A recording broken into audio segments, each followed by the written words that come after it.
वो जो विचार है वो एक दिन करना क्लास कर।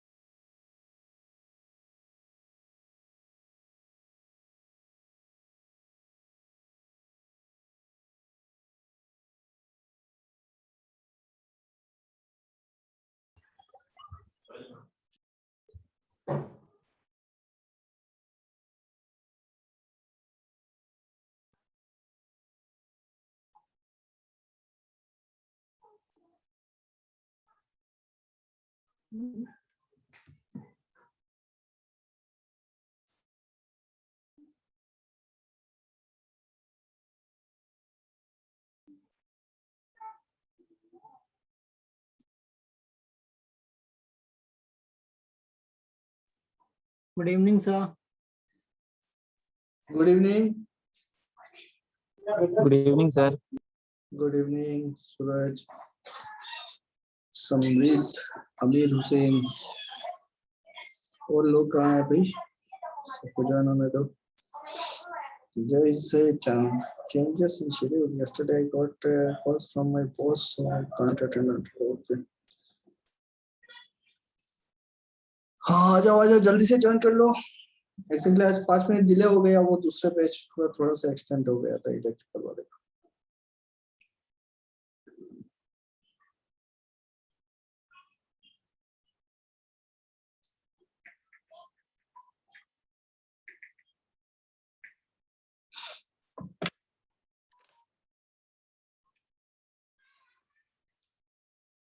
So सब लोग आ गए. समरीत, रेडमी कौन है? Can you rename yourself? Okay, sir. Yeah, please. नाम नहीं देखने से यार, चेहरा तो नहीं दिखाते हो, कम से कम नाम ही दिखाते. सूरज कुमार, रंजन कुमार, श्याम सुंदर. वेरी गुड, सब लोग ज्वाइन हो जाओ. सो लास्ट डे हमने क्या शुरू किया था? पावर प्लांट, है ना?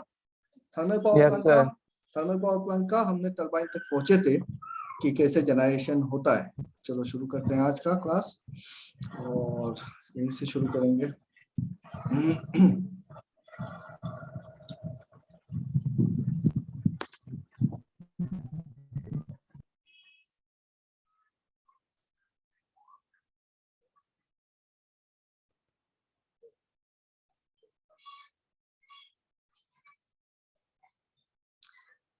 स्क्रीन दिख रहा है? Yes, sir. ओके, सो हमने लास्ट देखा था कि भाई introduction to thermal power plant, और हमने देखा था कि पावर प्लांट क्या होता है. एक इंडस्ट्री होता है जहाँ पे लार्ज वॉल्यूम पे हम क्या करते हैं, इलेक्ट्रिसिटी प्रोड्यूस करते हैं. हमने देखा था कि टाइप्स ऑफ पावर प्लांट में कि बेस्ड ऑन एक्सपोर्ट हम सीपीपी बोलते हैं, आईपीपी बोलते हैं. सीपीपी मतलब कैप्टिव पावर प्लांट, आईपीपी मतलब इंडिपेंडेंट पावर प्लांट. कैप्टिव कौन सा? जो पावर जनरेट करता है और अपने ही किसी प्लांट के लिए यूज कर लेता है. आईपीपी क्या? इंडिपेंडेंट, जो पावर जनरेट करता है और ग्रिड में सप्लाई करता है. फिर हमने देखा था कि पावर, इलेक्ट्रिक पावर मतलब क्या है? एनर्जी है, और एनर्जी को हम बना नहीं सकते हैं तो हम कन्वर्ट कर सकते हैं.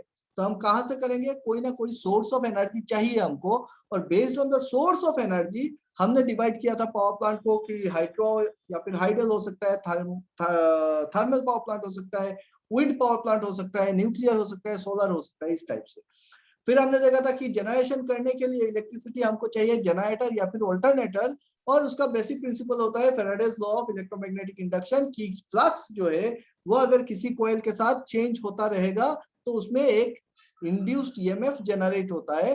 तो इसी को कहते हैं Faraday's law of electromagnetic induction. और जो ईएमएफ जनरेट होता है उसका मैग्नीट्यूड डिपेंड करेगा rate of change of flux के ऊपर. जितना स्पीड में वो फ्लक्स चेंज करेगा उतना ज्यादा ईएमएफ प्रोड्यूस होगा. अच्छा जी, फिर हमने क्या किया कि हमको जनरेटर बनाना है, तो जनरेटर बनाने के लिए हमने देखा कि हमको चाहिए एक मैग्नेटिक फील्ड और एक कॉइल चाहिए.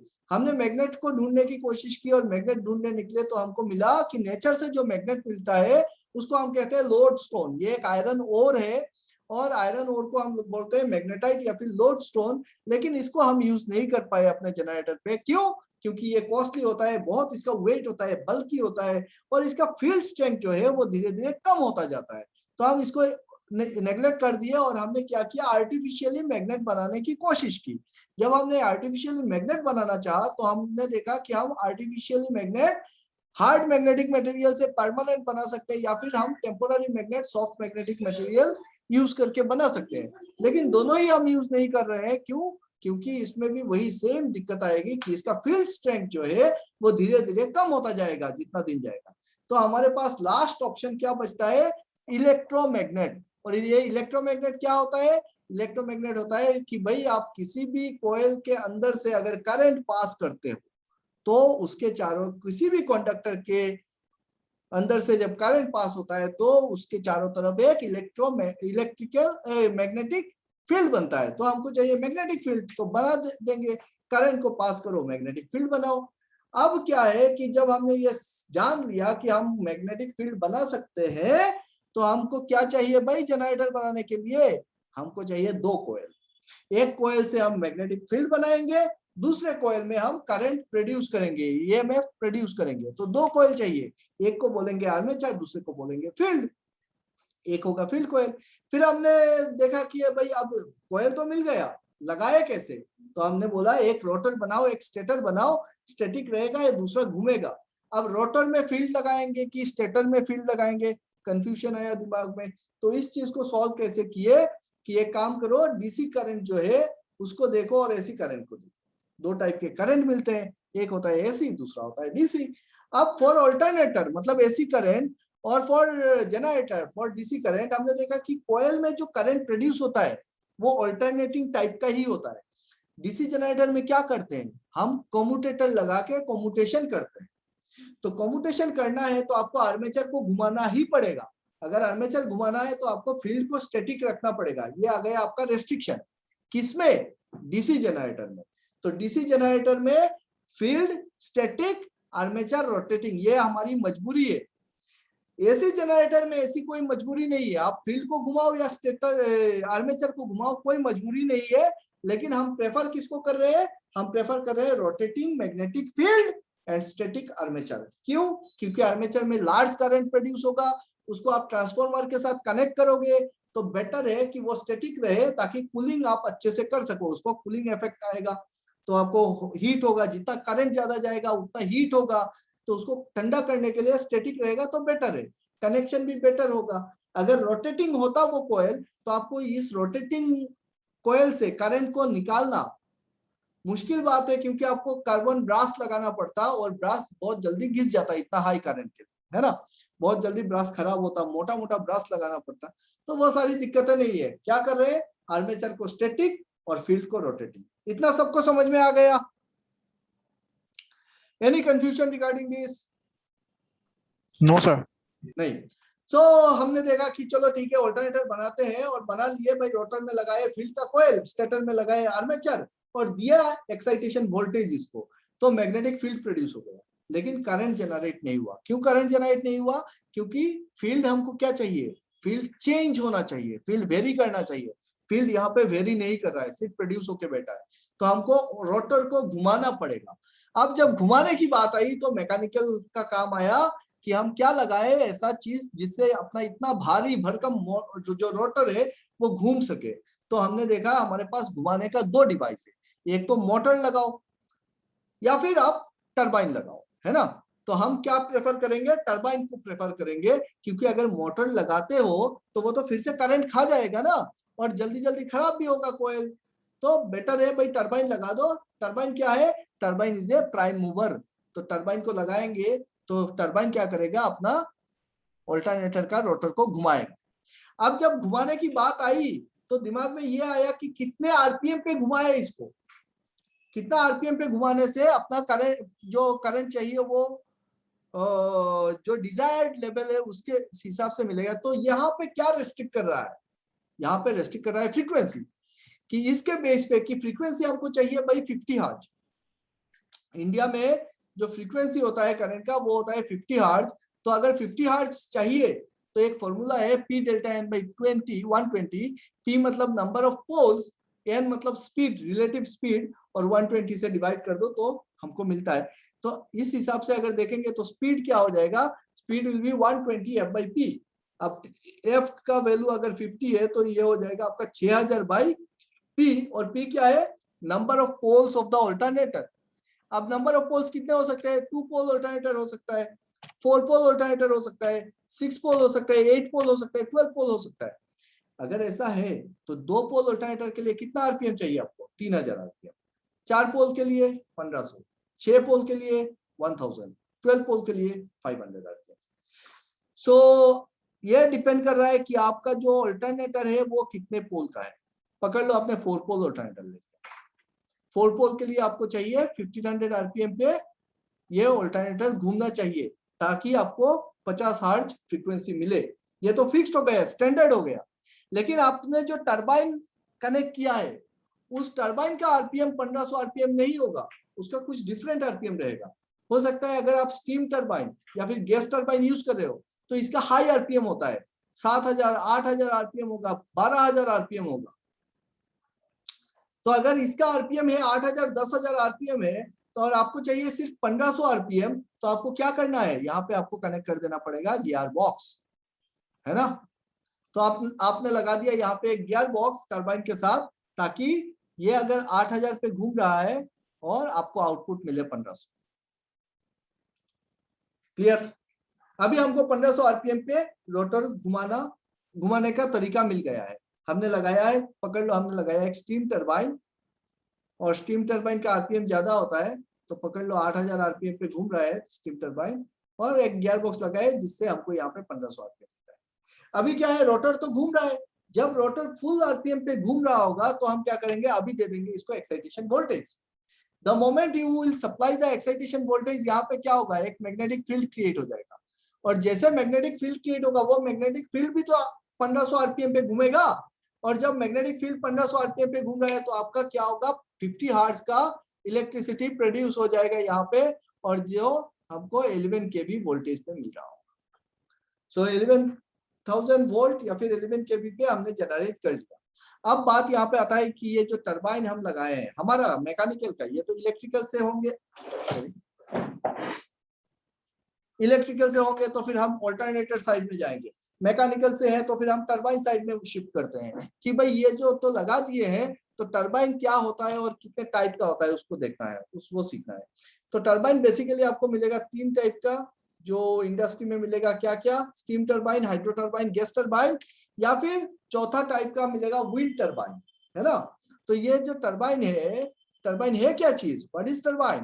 टरबाइन है, it is a mechanical device that extracts energy from a flowing fluid. कोई ना कोई एक फ्लोइंग फ्लूइड होना पड़ेगा, वो हो सकता है कि पानी है, वो हो सकता है स्टीम है, या हो सकता है थर्मल एक्सपेंशन है, गैस वॉल्यूम है, फ्लू गैस है।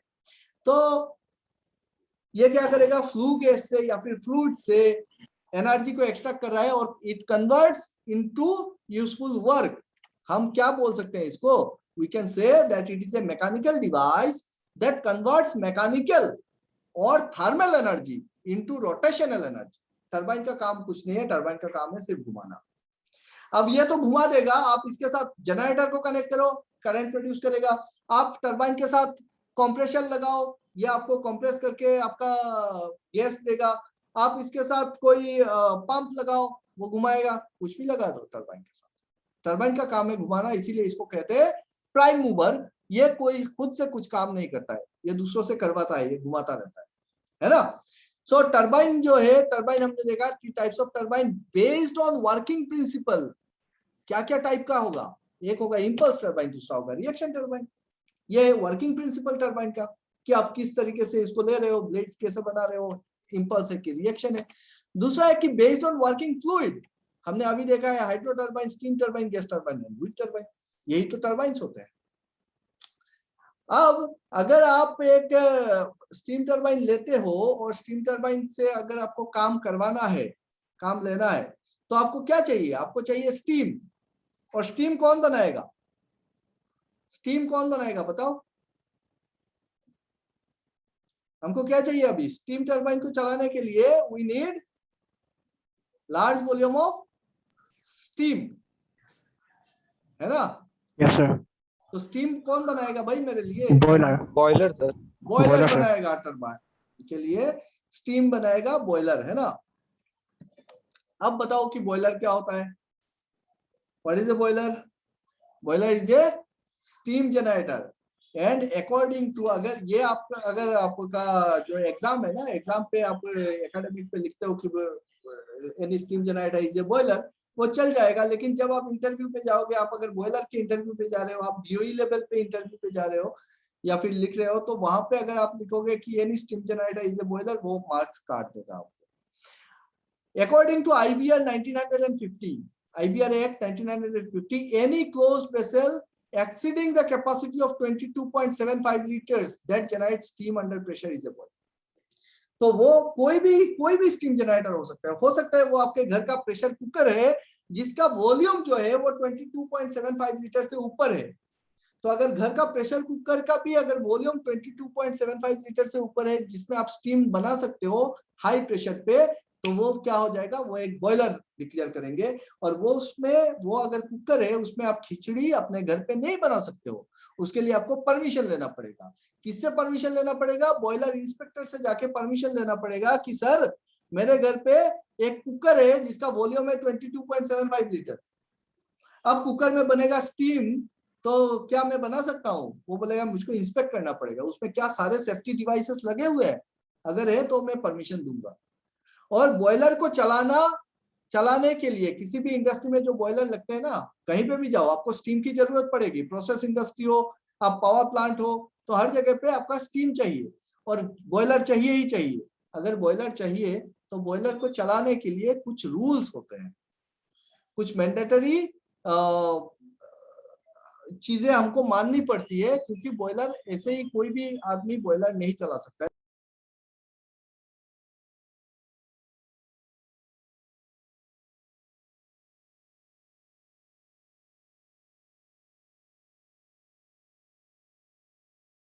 म्यूट पे आ गए। Hello everybody. Yes, sir. Yes, sir. Yes, sir. Yes, sir. Connection cut गया था क्या? Yes, yes sir. Sir, cut गया था सर। अरे कहाँ तक चिल्लाए, हम भूल ही गए। कहाँ तक सुने हो बताओ तो थोड़ा सा। सर अभी कटा था सर, IBR 2 सेकंड में। अच्छा IBR का हाँ सर, वो IBR पे था ना? हाँ सर वहीं पर थे sir. Okay. So, according to IBR 1950, any closed vessel whose capacity is 22.75 liter and above, it is a boiler। और अगर प्रेशर पे ये कर रहा है, तो मैं ये बता रहा था कि अगर आपके घर पे प्रेशर कुकर है जिसका वॉल्यूम ज्यादा है 22.75 लीटर से ऊपर है, तो वो एक बॉयलर होगा और उसमें आप अपने घर पे स्टीम नहीं बना सकते हो। उसके लिए आपको बॉयलर इंस्पेक्टर से परमिशन लेनी पड़ेगी। और अगर आपको चलाना है कोई भी एक बॉयलर, तो उसके लिए आपको चाहिए, सबसे पहले तो चाहिए एक बीओई इंजीनियर चाहिए। इसको बोलते हैं बीओई, मैकेनिकल इंजीनियर अगर हो, और अगर इंडस्ट्री में जाना है आप बीओई कर लेना। बीओई का सिर्फ बीओई सर्टिफिकेट का ही वैल्यू बहुत ज्यादा होता है, या अलग से एग्जाम होता है गवर्नमेंट का, बीओई एग्जाम होता है, बॉयलर ऑपरेशन इंजीनियर, ठीक है, बॉयलर ऑपरेशन इंजीनियर का एग्जाम होता है। उसके बाद आपको क्या चाहिए? आपको चाहिए फर्स्ट क्लास बॉयलर ऑपरेटर चाहिए, सेकेंड क्लास बॉयलर ऑपरेटर चाहिए। तो ये सारी चीजें बॉयलर को चलाने के लिए आपको ऑपरेटर्स चाहिए होते हैं, आपको बीओई इंजीनियर चाहिए होता है। Now what is IBR? IBR क्या चीज है? क्या हुआ कि इन 1863 कलकत्ता में एक बॉयलर का ब्लास्ट हुआ था, जिसमें एक्सप्लोजन में बहुत सारे लोगों की जान चली गई। तो 1863 समझ सकते हो उस टाइम पे हुआ। और उसके बाद गवर्नमेंट में डेफिनेटली जब लोग मरते हैं तो फिर गवर्नमेंट बहुत सारे रेगुलेशंस लाता है। 1863 में मतलब तब ब्रिटिश गवर्नमेंट था, और वहां पे बहुत सारे रेगुलेशंस आए, और कलकत्ता में ऐसा हुआ कि एक कुछ फॉर्मल चीजें बना के रूल्स बनाए गए कि अगर किसी भी इंडस्ट्री में बॉयलर लगाना है तो ये चीजें फॉलो करनी पड़ेगी। और ये शुरुआत हुआ बॉयलर पे रेगुलेशन का, और हर एक स्टेट ने क्या किया, फिर अपना अपना अलग अलग रूल्स बनाना शुरू कर दिया। तो हर एक स्टेट में, जब आप पकड़ लो, मुंबई में कुछ अलग रूल बन रहे हैं, कलकत्ता में कुछ अलग रूल बन रहे हैं, तो जो मैन्युफैक्चरर थे उनको बड़ा तकलीफ होने लगा। और पता ही है कि पॉलिटिकल चीजें क्या होती है कि लोकलाइज हो गया, तो यहाँ पे बिजनेस का बड़ा दिक्कत होने लगा। इन 1920 क्या हुआ, एक बॉयलर लॉ कम्युनिटी बना और जिसने क्या किया कि पहली बार रूल्स एंड रेगुलेशंस को अलग अलग कर दिया कि लोकली जो लोगों से रिलेटेड है, जोनल वाइज है, तो रूल्स आप अलग करो, लेकिन टेक्निकल चीजें जो होंगी वो तो पूरा इंडिया के लिए बराबर चीज है, वहां पे तो एटमॉस्फेरिक डिफरेंसेस इतना नहीं आ रहा है, तो टेक्निकल चीजों को अलग से किया, एडमिनिस्ट्रेटिव रूल्स को अलग कर दिया। तो ये जो टेक्निकल चीजें हैं इसी को हम बोलते हैं रेगुलेशंस, ठीक है। तो 1923 में, और जो हम आज के डेट पे भी जो फॉलो कर रहे हैं ना रेगुलेशन आईबीआर का, वो 1950 का ही रेगुलेशन है, जिसमें बहुत सारे अमेंडमेंट हुए हैं और उसी अमेंडमेंट के हिसाब से हमारा चल रहा है बॉयलर। तो इसको कहते हैं IBR, Indian boiler regulations, 1950 act के हिसाब से ही चल रहा है। उसमें बहुत सारे अमेंडमेंट हुए और इसमें बहुत सारी चीजें हमको नहीं चाहिए अभी, बट जानना जरूरी है कि बॉयलर किसके बेसिस पे चल रहा है, आईबीआर, ठीक है। तो बॉयलर के जितने आपका इक्विपमेंट्स होते हैं, जितने पाइप्स होते हैं, जितने सेफ्टी होते हैं, सारे आईबीआर गाइडलाइंस के हिसाब से ही हम लगाते हैं। Okay, now coming to the point कि बॉयलर अगर है, बॉयलर के पार्ट्स में जाने से पहले हम एक बार फिर से इस चीज को निश्चित करते हैं कि क्या है हमारा पर्पस, क्या है हमारा मेन पर्पस था इलेक्ट्रिसिटी जनरेशन के लिए हमको रोटर को घुमाना था, और रोटर को घुमाने के लिए हमने एक टरबाइन लगाया था, और जब हमने टरबाइन लगाया तो हमने देखा दोनों का आरपीएम मैच नहीं हो रहा है, तो हमने बीच में गियर बॉक्स लगाया था, गियर बॉक्स लगा के हमने आरपीएम को मैच किया। और हम जो बात कर रहे हैं अभी, टरबाइन बहुत सारे टाइप के होते हैं, लेकिन हम कौन से टाइप के टरबाइन की बात कर रहे हैं, स्टीम टरबाइन की बात कर रहे हैं। और स्टीम टरबाइन अगर है तो यहाँ पे हमको चाहिए स्टीम। तो अगर हमको स्टीम चाहिए हाई प्रेशर और हाई टेम्परेचर पे, हाई क्वालिटी स्टीम चाहिए, तो हमको लगाना पड़ रहा है क्या चीज, बॉयलर, क्योंकि बॉयलर ही ऐसा एक डिवाइस है जो मुझको स्टीम दे सकता है। तो बॉयलर अगर चाहिए, बॉयलर से हमको स्टीम चाहिए, तो बॉयलर को चलाने के लिए क्या क्या चीज चाहिए भाई, बॉयलर में क्या क्या चीज चाहिए बताओ। सबसे पहले तो इसमें पानी चाहिए। Sir, are you presenting something, sir? Yeah. It's not seeing in the screen, sir. Oh, I am sorry. Yes, sir. While you join from that's only again. अच्छा अच्छा अच्छा, मैं तो आपके सामने स्लाइड रख के ही बात कर रहा हूँ। ओके ओके, चलो कोई नहीं,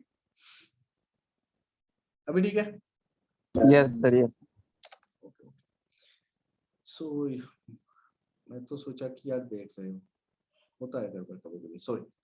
सो हमने आईबीआर के बारे में बात कर लिया। आईबीआर में ज्यादा कुछ है नहीं, आपको चीजें तो बहुत बड़ी है लेकिन आपके लिए काम के नहीं है। आपको सिर्फ इतना जानना है कि IBR 1950 along with the amendments हम लोग बॉयलर चला रहे हैं, और अगर कोई भी बॉयलर चलाना होता है तो उसके लिए हमको बॉयलर इंस्पेक्टर से परमिशन लेनी पड़ती है। और किसी भी इंडस्ट्री में अगर बॉयलर है तो उसको मिनिमम एक बीओई का रिक्वायरमेंट है, और बॉयलर ऑपरेटर जो होगा वो फर्स्ट क्लास या फिर सेकंड क्लास बॉयलर ऑपरेटर होना चाहिए, और ये गवर्नमेंट सर्टिफिकेशन अलग से एग्जाम होता है। चलो ठीक है, फिर हम ये बात कर रहे थे कि बॉयलर क्यों चाहिए हमको, क्योंकि हम जनरेट कर रहे थे, हमारा पर्पस था कि हम ये जो ऑल्टरनेटर है, ऑल्टरनेटर के रोटर को घुमाए। ऑल्टरनेटर के रोटर को अगर 1500 आरपीएम पे घुमाना है, उसके लिए हमने लगाया था एक टरबाइन। तो टरबाइन का आरपीएम मैच नहीं हुआ तो हमने यहाँ पे लगाया था एक गियर बॉक्स, है ना, उससे इसको 1500 आरपीएम पे कन्वर्ट कर रहे थे। अब ये स्टीम टरबाइन हम बोल रहे थे, और स्टीम टरबाइन अगर है तो मुझको चाहिए स्टीम, और स्टीम वो भी क्वालिटी स्टीम चाहिए। क्वालिटी स्टीम बोलने से क्या समझ में आता है, सुपर हीटेड स्टीम चाहिए हमको, जिसका प्रेशर और टेम्परेचर बहुत हाई है। तो वैसा स्टीम कौन देगा, और लार्ज वॉल्यूम में चाहिए, तो हमने लगाया बॉयलर। अब अगर बॉयलर हम लगा रहे हैं तो बॉयलर क्या होता है, स्टीम बनाएगा। तो बॉयलर का इनपुट क्या है, बॉयलर में क्या क्या चीज आएगा, सबसे पहला तो वाटर चाहिए, है ना, और हीट चाहिए, बॉयलर को वाटर चाहिए, और क्या चाहिए, हीट चाहिए। हीट चाहिए मतलब आपको कोई एक फ्यूल चाहिए, है ना, और क्या चाहिए होगा, वाटर है, वाटर को गर्म करने के लिए फ्यूल चाहिए, और क्या चाहिए, एयर चाहिए। हवा नहीं होगा तो कंबशन नहीं होगा, ठीक है। तो बॉयलर का 3 बेसिक रिक्वायरमेंट क्या क्या है, irrespective of all types of boilers, हमको 3 चीज चाहिए, पानी चाहिए, फ्यूल चाहिए और हवा चाहिए। ओके, अब बात करते हैं कि अगर ये 3 चीज चाहिए हमको, तो ये वाटर जो है, वाटर किस टाइप का वाटर चाहिए बताओ। क्या कोई भी टाइप का पानी हम बॉयलर में यूज कर सकते हैं? No, sir. तो कौन सा वाला वाटर चाहिए हमको? Sir, demineralized water. Demineralised water चाहिए, एग्जैक्टली। क्योंकि क्या क्या दिक्कत है अगर हम मिनरल वाटर यूज करते हैं तो क्या दिक्कत आएगा बॉयलर में?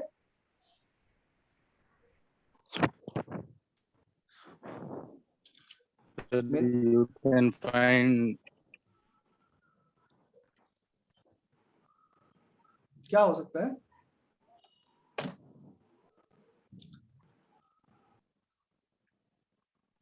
it will decreases the efficiency of boilers. It will create lots of problems. जैसे वाटर या फिर वाटर ट्रीटमेंट प्लांट, वाटर है तो वाटर ट्रीटमेंट भी चाहिए हमको। Most vital part of any kind of boiler. किसी भी इंडस्ट्री में जाओगे तो सबसे इंपॉर्टेंट चीज जो है वो है उसका पानी। अगर बॉयलर है तो उसको पानी चाहिए, क्योंकि इस पानी को ऐसे समझो जैसे हम ह्यूमन बॉडी है ना, ह्यूमन बॉडी में जो ब्लड है बॉयलर के लिए पानी वही है, ठीक है। जैसे हमारे शरीर में पूरा का पूरा बॉडी में क्या दौड़ता रहता है? ब्लड दौड़ता रहता है। और ब्लड क्या कर रहा है? आपको कहीं पे क्या एनर्जी दे रहा है सेल्स को, कुछ खराब चीज है तो उसको एक्सट्रैक्ट करके लेके भी आ रहा है ना, प्यूरिफाई कर रहा है। तो बॉयलर के अंदर क्या घूम रहा है? पानी घूम रहा है। तो अगर जैसे हम ब्लड टेस्ट करके ना अपना हेल्थ का अनुमान लगा सकते हैं कि ये हेल्दी है नहीं है, तो बॉयलर वाटर को आप टेस्ट करके बता सकते हो कि आपका जो बॉयलर है वो हेल्दी है कि नहीं है, ठीक है। So water is just like your blood. So जैसे हमको रेगुलर चेकअप चाहिए, एक्सरसाइज चाहिए ताकि हमारा ब्लड अच्छे से फ्लो करे, अंदर बॉडी फिट रहे, सिमिलरली हमको वाटर ट्रीटमेंट करना चाहिए। वाटर को हर रोज टेस्टिंग करना चाहिए कि मेरा वाटर गुड क्वालिटी वाटर है कि नहीं है। तो सवाल यहाँ पे, can we use any water to boiler? नहीं। वेदर ड्रिंकिंग वाटर और पीएचई वाटर, जो पानी हम पीते हैं, क्या वो यूज कर सकते हैं बॉयलर पे, या डिस्टिल वाटर यूज कर सकते हैं बॉयलर पे? तो सवाल है इनमें से कोई भी चीज नहीं कर सकते। हम क्या यूज करते हैं? हम यूज करते हैं pure demineralised water in boiler. ऐसा क्यों? उस चीज को अगर आपको समझना है तो वाटर के सोर्सेस को समझना पड़ेगा। पानी को समझना है तो वाटर सोर्सेस को समझो। वाटर सोर्स क्या क्या है हमारे पास? दो टाइप के सोर्स है, या तो वो ग्राउंड वाटर होगा या फिर सरफेस वाटर होगा। या तो जमीन के नीचे से पानी मिलेगा या जमीन के ऊपर ही पानी मिलेगा। और कहां से मिल सकता है? अब दोनों पानी में अंतर कहां पे है कि ग्राउंड वाटर जो होता है उसमें मिनरल्स बहुत ज्यादा मिलते हैं, है ना। नॉर्मली क्लियर रहता है बट उसमें मिनरल बहुत ज्यादा रहते हैं, तो हार्डनेस जो है बहुत ज्यादा होते हैं, तो हमको सॉफ्टनिंग करना पड़ता है। और जो सरफेस वाटर होता है उसमें तो बालू मिट्टी सारा मरा गला पचा सारा चीज मिल रहा है यार। तो उसमें क्या होता है कि वो डार्टी वाटर होता है, उसको फिल्टर करना पड़ता है और साथ ही साथ सॉफ्टनिंग भी जरूरी होती है। So in practice both water requires your filtration as well as softening, और extent of which depends on the contamination. पकड़ लो बारिश का मौसम है और आप नदी से अगर पानी ले रहे हो तो वो क्या होगा? ज्यादा घोला होगा, तो उसमें टर्बिडिटी बहुत ज्यादा होंगे। वो सारे के सारे टर्बिडिटीज हमको एलिमिनेट करने पड़ेंगे, तो उसका मेहनत अलग। अगर आप जमीन के नीचे से ले रहे हो, आयरन उसमें ज्यादा है, कैल्शियम मैग्नीशियम ज्यादा है, तो उसका ट्रीटमेंट अलग होगा। लेकिन दोनों ही पानी को फिल्ट्रेशन की जरूरत है, सॉफ्टनिंग की जरूरत है। अब ये सारे कॉन्टामिनेशन आते कहां से हैं उसको समझना है। अगर कंटामिनेशंस को समझना है पानी में, तो आपको समझना पड़ेगा हाइड्रोलॉजिक साइकिल। हाइड्रोलॉजिक साइकिल हम बचपन से पढ़ते आ रहे हैं। क्या होता है कि भाई जो पानी है वो भाप बन के ऊपर जाता है, मेघ बनता है और फिर बारिश बन के नीचे आता है। अब ये तो बड़ा सिंपल प्रोसेस है जो नेचर ने ट्रांसपोर्टेशन के लिए बनाया है। इतना बढ़िया सिंपल सब प्रोसेस कि भाई पानी को पहले गर्म करो, भाप बनाओ, ऊपर लेके जाओ, ठंडा होगा, मेघ बनेगा, फिर आएगा। अब जब इवेपोरेशन हो रहा है, नीचे से ऊपर जा रहा है भाप बन के, तो वो जो स्टीम जा रहा है ना, वेपर, उसमें कोई कंटामिनेशन नहीं होता है ना। वो जाके क्लाउड फॉर्म में जगह जगह पे ट्रांसपोर्ट होता है, और जब रेन बन के नीचे आ रहा है तो क्या हो रहा है? एटमॉस्फेयर गैसेस के साथ कनेक्शन हो रहा है इसको। अब वो गैस को डिसॉल्व करके नीचे लेके आएगा, तो पानी में ऑलरेडी गैसेस क्या हो गए? डिसॉल्व हो गए। अब जो गैसेस डिसॉल्व हुए, ऑक्सीजन हो सकता है, कार्बन डाइऑक्साइड हो सकता है, नाइट्रोजन का कोई ऑक्साइड हो सकता है, सल्फर का ऑक्साइड हो सकता है, और जिसके चलते जगह जगह पे आज के डेट पे एसिड रेन होता है। मतलब एसिड रेन मतलब क्या है, पानी का पीएच बहुत कम है ना। क्यों होता है, क्योंकि जब नीचे आ रहा है पानी तो हवा में सल्फर ज्यादा है, सल्फ्यूरिक एसिड प्रोड्यूस कर रहा है। नाइट्रोजन ज्यादा है, नाइट्रोजन का ऑक्साइड है तो वो नाइट्रिक एसिड प्रोड्यूस कर रहा है, तो एसिड रेन हो रहा है। अब गैसेस तो हमको समझ में आ गए, एटमॉस्फेयर से नीचे आते वक्त ऐड हो रहा है। फिर जब जमीन पे आया, जमीन से रोल डाउन होके वो जाएगा, कुछ तो सरफेस आउटफ्लो होगा, जाके नाले से जाके आपका रिवर में मिलेगा, रिवर से समुद्र में मिलेगा, और कुछ पानी क्या होगा, जमीन के नीचे चला जाएगा, इन्फिल्ट्रेशन। जब सरफेस रन ऑफ होता है और नीचे जाता है तो उसको बहुत सारे मिनरल्स, बहुत सारे रॉक्स के बीच में से होते हुए पानी नीचे जाके जमा होता है। जहां पे वेल बना हुआ है वहां पे जाके जमा होगा, दो तीन चारों तरफ से पत्थर है, पत्थर के बीच में जाके पानी जमा होगा। तो नीचे ग्राउंड वाटर में क्या हो रहा है, मिनरल्स बहुत ज्यादा मिल रहे हैं, क्योंकि हार्डनेस, कैल्शियम मैग्नीशियम को हार्डनेस बोलते हो, तो ये सारे में मिनरल्स ज्यादा हो रहे हैं। और सरफेस के ऊपर से जो जा रहा है उसमें तो कहीं पे कुछ एक एनिमल है जो मरा हुआ है, उसको भी लेके जा रहा है, पूरा बालू मिट्टी सब लेके जा रहा है, तो सारा जाके समुद्र में मिल रहा है। एंड अल्टीमेटली क्या हो रहा है कि समुद्र से भाप बन के जा रहा है।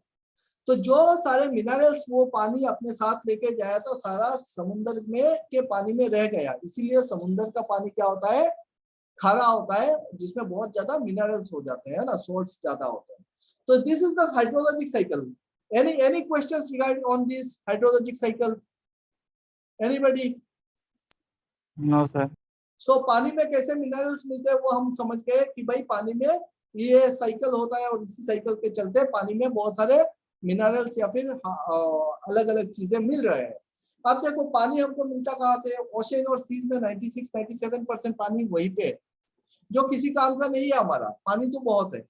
फिक्स्ड आइस ग्लेशियर्स में आपको मिलेंगे 1-1.5% के करीब। अब ये जो फिगर्स है ये डेफिनेटली अप्रोक्सीमेटली है, किसी ने तो माप के नहीं लिखा होगा, बट 1% पे। तो जो फ्रेश वाटर मिलता है इट इज लेस देन 1% पूरे अर्थ में, और ग्राउंड वाटर इज अप्रोक्सीमेटली 1.6%। सो ये तो पानी का लेवल है जो हमको दुनिया में मिलता है, इसी पानी से काम चलाना है। तो हमको ये देखना है कि हमारा जो बॉयलर है उसके लिए कौन सा पानी सही है और कैसे इस पानी को हम निकालेंगे। इसके लिए हमको समझना है कि उसका इम्प्योरिटी क्या होता है, इम्प्योरिटी का इफेक्ट क्या होता है, और इससे इस इम्प्योरिटी के इफेक्ट से हम बचेंगे कैसे। तो देखो इम्प्योरिटी टाइप, पहला टाइप है विजिबल इम्प्योरिटीज। विजिबल इम्प्योरिटीज मतलब total suspended solids, total suspended solids जो आंखों से दिखता है, सस्पेंडेड कंडीशन में पानी में घोला हुआ है ना। तो दूसरा है आपका डिसॉल्व गैसेस, गैसेस होगा तब भी बॉयलर में प्रॉब्लम आएगा। तीसरा होता है मिनरल्स एंड सॉल्ट्स, एंड चौथा होता है आपका हार्डनेस। अब ये क्या है उसको थोड़े डिटेल्स में बात करते हैं। विजिबल इंप्योरिटीज मतलब टोटल सस्पेंडेड सॉलिड्स, ये क्या है, जैसे आपका माइक्रोबायोलॉजिकल ग्रोथ हो गया, माइक्रो ऑर्गेनिजम्स हो गए, ऑर्गेनिक मैटर हो गए, तो ये सारे क्या है विजिबल इंप्योरिटी है। क्योंकि अगर वो है, पकड़ लो आपका एक पानी रुका हुआ पानी है, तो आप देखोगे कुछ दिनों में उसमें एल्गी फॉर्म होता है, ग्रीनिश कलर का एल्गी फॉर्म होता है, तो वो आंखों से दिखता है। Turbidity and sediments, turbidity and sediments क्या है भाई, क्ले हो गया, स्लिंट हो गया, आपका सैंड हो गया, तो इसको बोलते हैं टर्बिडिटी सेडिमेंट्स। टर्बिडिटी किसको बोलते हो, what is turbidity and what is sediments. Turbidity क्या है, सेडिमेंट्स क्या है, बताओ।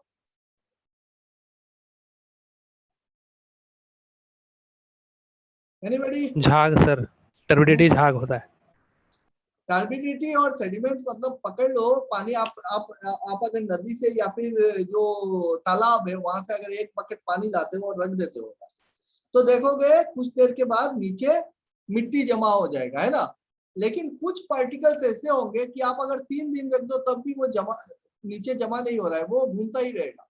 दे are the fine particles which are not settled down by gravity. Gravity के चलते वो नीचे जमा नहीं होता है, वो इतना लाइट पार्टिकल होता है कि पानी में वो सस्पेंडेड कंडीशन पे रह जाता है, इसी को हम बोलते हैं टर्बिडिटी। और सेडिमेंट्स किसको बोलते हैं, वो सारे पार्टिकल्स जो बाय ग्रेविटी नीचे जाके जमा हो जाते हैं, ठीक है। सो सेडिमेंट्स वो मोटा कोर्स पार्टिकल है जो नीचे जमा हो जाता है बाई ग्रेविटी, एंड टर्बिडिटी वो सारे पार्टिकल्स है जो नीचे कभी जमा नहीं होता है, वो घूमता ही रहता है। तो ये सारे हैं हमारे विजिबल इम्प्यूरिटीज। विजिबल इम्प्यूरिटीज क्या क्या मिले? Microbiological growth, micro organism, organic matter and turbidity and sediments, मतलब बालू मिट्टी यही सारी चीजें है ना। और गैसेस में क्या मिलेगा? डिसॉल्व गैसेस में आपको मिलेगा पानी में oxygen, carbon dioxide, nitrogen, methane gas मिलेगा और H2S गैस मिलेगा। अब हमने देखा कि ये कहां से आ रहे हैं भाई?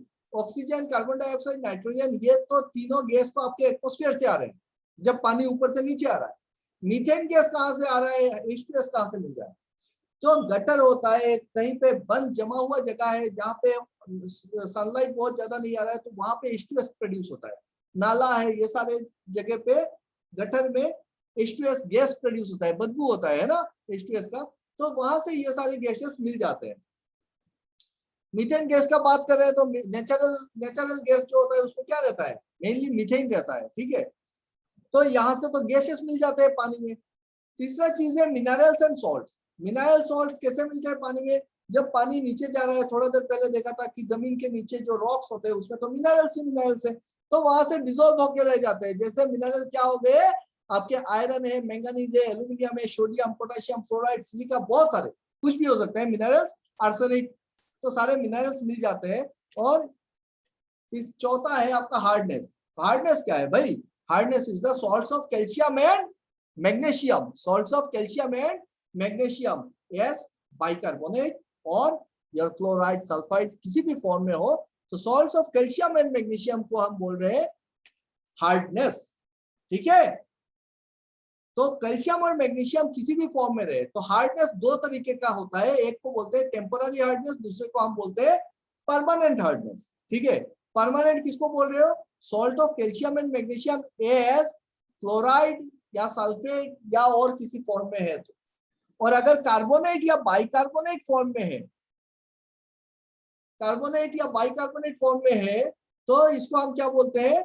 हम बोलते हैं इसको टेम्पररी हार्डनेस, क्योंकि ये जब हीट मिलता है तो ये टूट जाता है, कार्बन डाइऑक्साइड बन जाएगा, है ना। तो इसको टेम्पररी हार्डनेस बोला जाता है। परमानेंट हार्डनेस कौन होता है? क्लोराइड, सल्फाइड, नाइट्रेट, ये सारे आपके परमानेंट हार्डनेस होते हैं। क्लियर? तो ये चार टाइप के आपको इम्प्यूरिटीज देखने को मिलते हैं। तो क्या ये कैल्शियम और मैग्नीशियम मिनरल्स नहीं है? हाँ, सबसे ज्यादा अगर कोई मिनरल है धरती के नीचे तो वो तो कैल्शियम एंड मैग्नीशियम है, और इसीलिए इनको एक स्पेशल कैटेगरी में रखा गया है जिसको हम बोल रहे हैं हार्डनेस।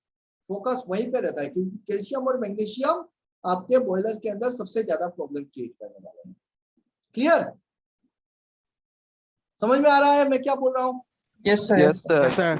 तो अगर हमने ये देखा कि ये इम्प्यूरिटी क्या होता है भाई, पानी में इम्प्यूरिटी होता है चार टाइप के। क्या क्या? विजिबल इम्प्यूरिटी होता है, डिसॉल्व गैसेस होता है, मिनरल एंड सॉल्ट्स होता है और हार्डनेस होता है। ये चार टाइप के इम्प्यूरिटी मिले हैं और इसका कैटेगरी हमने देखा क्या क्या होते हैं। अब देखते हैं कि इसका इफेक्ट क्या आता है। इफेक्ट ये आता है कि अगर आपका विजिबल इम्प्यूरिटी रहेगा तो जो छोटे छोटे पाइप होंगे, ट्यूब होंगे पानी के, स्टीम के, तो वो उसको चोकिंग करेगा, क्लोगिंग करेगा, डिपोजिशन कर देगा पाइप के अंदर। और अगर एक पाइप है और उसके अंदर अगर डिपोजिशन होता है, ये मानो एक ट्यूब है और इसके अंदर अगर डिपोजिशन हो जाता है, बैठ जाता है चीज, तो इसका जो इनर डाया है वो छोटा हो जाएगा, पानी कम फ्लो करेगा। दूसरा और क्या इफेक्ट आ सकता है डिपोजिशन से? कि जो हीट ट्रांसफर है वो हीट ट्रांसफर प्रॉपर नहीं होगा। यहाँ पे भी लेयर बन गया है तो हीट ट्रांसफर प्रॉपर नहीं हो रहा है, पानी सही से नहीं जा रहा है, तो चोकिंग होगा, क्लोगिंग होगा, डिपोजिशन होगा। ये सारे प्रॉब्लम्स क्रिएट कर सकता है कौन? ये सारे प्रॉब्लम क्रिएट कर सकता है अपना विजिबल इम्प्यूरिटी। अगर हमारा डिसॉल्व गैस है पानी में तो क्या क्या इफेक्ट आएगा? कि अगर गैसेस है, पकड़ लो ऑक्सीजन है तो ऑक्सीडेशन करेगा यार। कार्बन डाइऑक्साइड है और कार्बन डाइऑक्साइड जब पानी के साथ मिलेगा जाके और गर्म करोगे तो ये कार्बोनिक एसिड क्रिएट कर देगा। कार्बोनिक एसिड करेगा तो पीएच करेगा डाउन, और पीएच डाउन होगा तो इरोशन करेगा, है ना। मेटल को खा के चला जाएगा तो ट्यूब वगैरह पंक्चर हो जाएंगे, जल्दी से खराब हो जाएंगे। तो अगर गैसेस है तो करोशन करेगा, इरोशन करेगा। और अगर मिनरल्स प्रेजेंट है जैसे आयरन हो गया, मैंगनीज हो गया, सिलिका हो गया, तो इसके वजह से भी करोशन हो सकता है, कैरी ओवर हो सकता है, स्केल फॉर्मेशन हो सकता है। What is scale formation? कि किसी भी ट्यूब के अंदर एक लेयर बन जाना, ठीक है, लेयर, मिनरल्स का अगर लेयर बन जाता है इसको हम बोलते हैं स्केल फॉर्मेशन। और स्केल अगर फॉर्म करेगा तो सेम इफेक्ट आएगा कि ये हीट ट्रांसफर प्रॉपर होने नहीं देगा। पानी या स्टीम जो अंदर से जा रहा है तो हीट ट्रांसफर नहीं होगा प्रॉपर। अगर हीट ट्रांसफर प्रॉपर नहीं होगा तो ये जो मेटल है, ट्यूब मेटल से बना है, तो जो मेटल है उस मेटल का टेम्परेचर बढ़ेगा, और मेटल का अगर टेम्परेचर ज्यादा हो जाएगा तो एक पर्टिकुलर टेम्परेचर पे मेटल ब्रेक हो जाएगा, तो मेटल भी खराब होगा। तो सबसे पहला तो अगर स्केल फॉर्म हो रहा है तो उससे एफिशिएंसी कम हो रहा है। कैसे एफिशिएंसी कम हो रहा है? क्योंकि जितना हीट ट्रांसफर होना था उतना हीट ट्रांसफर नहीं हो रहा है, कम हो रहा है। दूसरा, तो मेरा फ्यूल जितना पहले लग रहा था उससे ज्यादा फ्यूल लगेगा अभी, उतना ही हीट ट्रांसफर करने के लिए एफिशिएंसी डिक्रीज हुआ।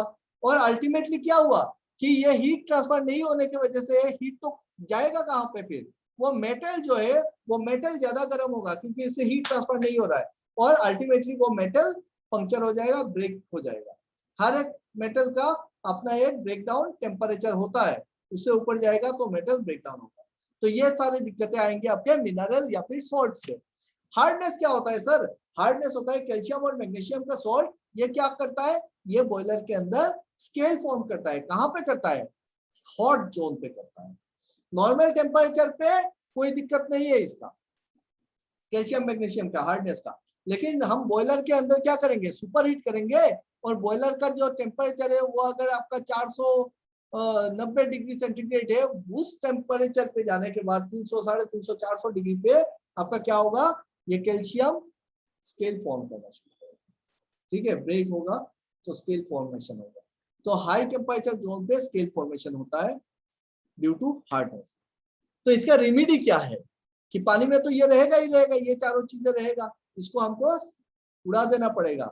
जैसे विजिबल इंप्योरिटीज है, सस्पेंडेड सॉलिड्स है, तो उसको अगर रिमूव करना है तो माइक्रोबायोलॉजिकल ग्रोथ, एल्गी फॉर्म कर रहा है, आप क्या करते हो? आप क्लोरिनेशन करते हो, आप क्लोरीन ब्लीचिंग पाउडर यूज करते हो। ब्लीचिंग पाउडर यूज करने से क्या होगा? ये एल्गी फॉर्मेशन रुक जाएगा, जो भी माइक्रोबायोलॉजिकल ग्रोथ है वो मर जाएगा, है ना, क्लोरिनेशन। सनलाइट से भी ये होता है। दूसरा क्या है कि हम यूज करेंगे alarm, lime and multigrade filter. Alarm क्या है? एलार्म पता है? एलार्म मतलब फिटकिरी, जो आप लोग देखे होंगे सैलून में भी यूज करता है, जो लोकल सैलून होता है छोटा छोटा, उसमें शेव करने के बाद घिसता है, वो एलार्म होता है। अब पानी में एलार्म मिला दो तो ये क्या करेगा? एलार्म करेगा कोआगुलेशन या फिर फ्लोकुलेशन प्रोसेस। मतलब जो छोटा छोटा पार्टिकल था ना टर्बिडिटी का, वो एक साथ आके कोआगुलेट करने लगेगा। जब कोआगुलेट करेगा तो वो हेवी हो जाएगा, जब हेवी हो जाएगा तो नीचे बैठ जाएगा, तो पानी मेरा साफ हो जाएगा। दूसरा है लाइम। लाइम क्या करता है? लाइम आपके पानी के पीएच को बूस्ट करता है, क्योंकि जब आप एलार्म दोगे तो पीएच डाउन हो जाएगा, तो लाइम पीएच को बूस्ट करेगा। और तीसरा चीज क्या है? मैं एमजीएफ। एमजीएफ मतलब मल्टी ग्रेड फिल्टर। तो मल्टी ग्रेड फिल्टर हम बचपन से पढ़ते आ रहे हैं। क्या करेंगे? कुछ ग्रेवल्स रखेंगे, कुछ छोटे छोटे पत्थर रखेंगे, पीपल्स, उसके ऊपर चारकोल दे दो, कुछ इस टाइप का एक ग्रेडेड फिल्टर बनाओ, और उसके थ्रू जब आपका पानी जाएगा तो वो पानी साफ हो जाएगा। तो इससे हमारा टर्बिडिटी, सेडिमेंट्स, माइक्रो ऑर्गेनिक जो भी है, माइक्रो ऑर्गेनिजम्स, वो सारे रिमूव हो जाएंगे, ठीक है। तो पानी हो जाएगा मेरा साफ। क्या क्या प्रोसेस से? Coagulation, flocculation process, sedimentation process and filtration. तो ये फिल्टर हो गया मल्टीग्रेड फिल्टर पे। कोआगुलेशन, फ्लोकुलेशन से हम क्या कर रहे हैं? एलार्म डोज कर रहे हैं और लाइम डोज कर रहे हैं, उससे कोआगुलेशन, फ्लोकुलेशन प्रोसेस कंप्लीट हो जाएगा, आपका पानी हो जाएगा साफ। और मल्टीग्रेड फिल्टर के बाद जो पानी आता है वो पानी आप पी सकते हो, that is suitable for drinking purpose. ठीक है, तो थोड़ा पानी मैं भी पी लेता हूँ यार। सो क्या देखे? Visible impurity. विजिबल इंप्योरिटी से क्या होता है? विजिबल इंप्योरिटी से हो रहा है चोकिंग, क्लोगिंग या डिपोजिशन, और इसको रिमूव करना है तो हमको करना पड़ेगा क्लोरिनेशन, एलार्म, लाइम डोज करेंगे या फिल्ट्रेशन कर देंगे।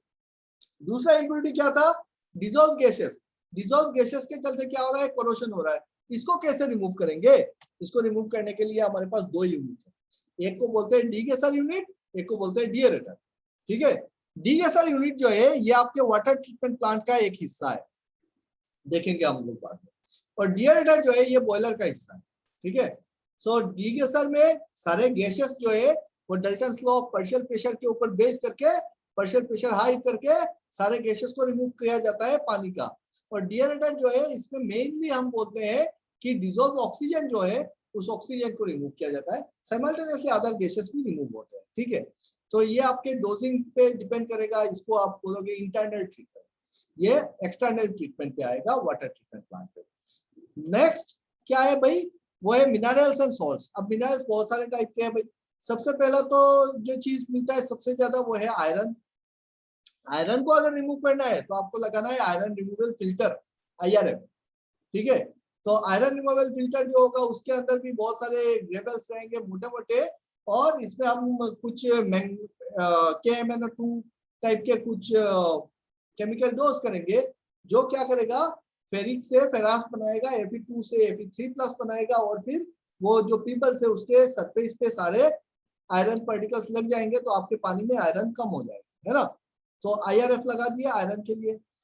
अब बाकी जो मिनरल है वो चाहे आपका कैल्शियम मैग्नीशियम हो या फिर एल्यूमिनियम मैंगानीज सिलिका कुछ भी है, उसको रिमूव करने का दो तरीका मेनली, एक होता है आयन एक्सचेंज प्रोसेस, दूसरा होता है RO plant. Ion exchange process क्या है कि जिसमें आप कुछ रेजिन्स यूज करते हो, सिंथेटिक रेजिन्स, इसको बोलते हैं strong acid cation exchanger and strong base anion exchanger, ठीक है। तो कुछ रेजिन्स होते हैं जिसके थ्रू पानी जाता है तो ये रेजिन्स सोक करता है, मैं दिखाऊंगा कैसे करता है। तो पानी से वो सारे मिनरल्स को एक्सट्रैक्ट कर लेता है और साफ पानी हमको मिलता है, ठीक है। और जो हमारा हार्डनेस है, हार्डनेस भी मिनरल ही है, कैल्शियम मैग्नीशियम मिनरल ही है, लेकिन उसको अलग कैटेगरी में हम हार्डनेस बोल रहे हैं क्योंकि बहुत ही ज्यादा इफेक्ट डालता है ये स्केल फॉर्मेशन में, बहुत ज्यादा हाई क्वांटिटी में पानी में रहता है कैल्शियम मैग्नीशियम, ठीक है। तो ये भी आपके आयन एक्सचेंज प्रोसेस या फिर RO प्लांट। RO मतलब reverse osmosis plant. Reverse osmosis क्या होता है, एक मेम्ब्रेन होता है और मेम्ब्रेन से आप हाई प्रेशर करके कंसंट्रेशन ग्रेडियंट से आप क्या करते हो, सारे जो मिनरल्स होते हैं उसको रिमूव कर देते हो। तो ये दो प्रोसेस हम देखेंगे, ion exchange process and RO plant reverse osmosis process, जिससे हम क्या करेंगे, पानी को साफ करेंगे। तो पानी को साफ करके क्या कर रहे हो आप, पूरा का पूरा यहाँ पे देखो, पहले तो पानी साफ हो गया, पानी साफ हो गए यहीं पे MGF के बाद, फिर बाकी जो प्रोसेस है डीगैसर डीएरेटर पे कर रहे हो, आयन एक्सचेंज प्रोसेस RO में कर रहे हो, ये क्या कर रहे हो आप, मिनरल को रिमूव कर रहे हो। मिनरल को रिमूव करके क्या बना रहे हो आप, बना रहे हो डीमिनरलाइज्ड वाटर, डीमिनरलाइज्ड वाटर। अब समझ में आया, मिनरल्स रहने से क्या होगा, करोशन होगा, कैरी ओवर होगा, स्केल फॉर्मेशन होगा, ठीक है, चोकिंग क्लोगिंग डिपोजिशन होगा विजिबल इंप्यूरिटीज के कारण। समझ में आया पानी का दिक्कत? Yes, sir. Yes, sir. Okay, तो ये सारी चीजें बाद में देखेंगे, ट्रीटमेंट हम बाद में देखेंगे। एक सिर्फ आपको अभी एक स्कीम दिखाता हूं मैं कि कैसे हम ट्रीटमेंट करते हैं पानी का। एक ब्लॉक डायग्राम के थ्रू स्कीम देख लो। पकड़ लो आप रिवर से पानी ले लो, तो रिवर से एक होम पाइप लगाया, मोटा सा पाइप से आपका इंटेक वेल में आया, और इंटेक वेल से फिर आपने एक पंप लगा के क्या कर दिए, एक क्लैरिफायर टैंक में लेके आए, ठीक है। बड़ा सा एक टैंक बनाए, क्लैरिफायर टैंक बोलते हैं इसको। क्लैरिफायर टैंक क्या होता है, सिविल कंस्ट्रक्शन रहता है, RCC कंस्ट्रक्टेड टैंक होता है, और ये कॉनिकल शेप में ग्राउंड की तरफ रहेगा। इसके अंदर बहुत सारे लेयर, अलग अलग चेम्बर्स बनाएंगे हम। जो इनर चेम्बर है इसमें एक एजिटेटर लगाएंगे जो आपका मोटर या टरबाइन से रन करेगा। ये बहुत स्लो मोशन पे ये पानी को घुमाएगा। जो आपका इनटेक का पानी है वो पानी सबसे पहले डायरेक्ट अंदर में आएगा, एकदम इनर शेल में आएगा। तो पानी यहाँ पे आया और ये जो फैन है ये इसको यहाँ पे घुमाएगा, ठीक है। अब घूमते घूमते घूमते घूमते पानी क्या हो रहा है, ऊपर से ओवरफ्लो होके दूसरे शेल में आ रहा है। ऐसा क्यों कर रहे हैं, ताकि पानी को टाइम मिल जाए सेटल डाउन होने के लिए। अब सारा सामान तो सेटल डाउन होगा नहीं, मोटा मोटा टर्बिडिटी सेटल डाउन हो जाएगा। तो हमको कोआगुलेशन प्रोसेस को फैसिलिटेट करना है और कुछ आगे बढ़ाना है, तो हम क्या करेंगे, कुछ केमिकल डोज करते हैं। क्या डोज करेंगे, हम लाइम डोज करेंगे टू मेंटेन पीएच, हम एलार्म डोज करेंगे to reduce the turbidity, and हम पॉली डोज करेंगे, जैसे आपका क्लोरीनेशन बोल सकते हो, जिससे आपका फ्लॉक फॉर्मेशन हो और माइक्रोबायोलॉजिकल ग्रोथ जो है वो रुक जाए। इसको कहते हैं प्री ट्रीटमेंट केमिकल्स। क्या कहेंगे इसको, प्री ट्रीटमेंट केमिकल्स। ठीक है, जब आपने लाइन पे ही डाल दिया, जब पानी आ रहा है उसी में थोड़ा थोड़ा करके आपका लाइम मिल रहा है, एलार्म मिल रहा है, ब्लीचिंग पाउडर जैसा कुछ एक केमिकल मिल रहा है, इसको पॉलीडोजिंग बोलते हैं।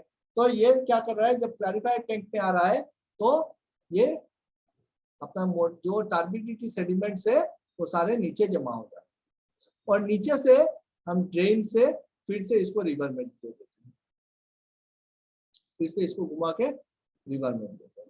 जो साफ पानी है वो साफ पानी इसमें आएगा, फिर यहाँ पे भी कुछ जमा होगा, है ना, फिर से और एक चैम्बर पे आएगा, यहाँ पे जमा होगा, और फाइनली हम इस पानी को क्या करेंगे, क्लैरिफायर टैंक से उठा के हम ले लेंगे अपने स्टोरेज टैंक पे।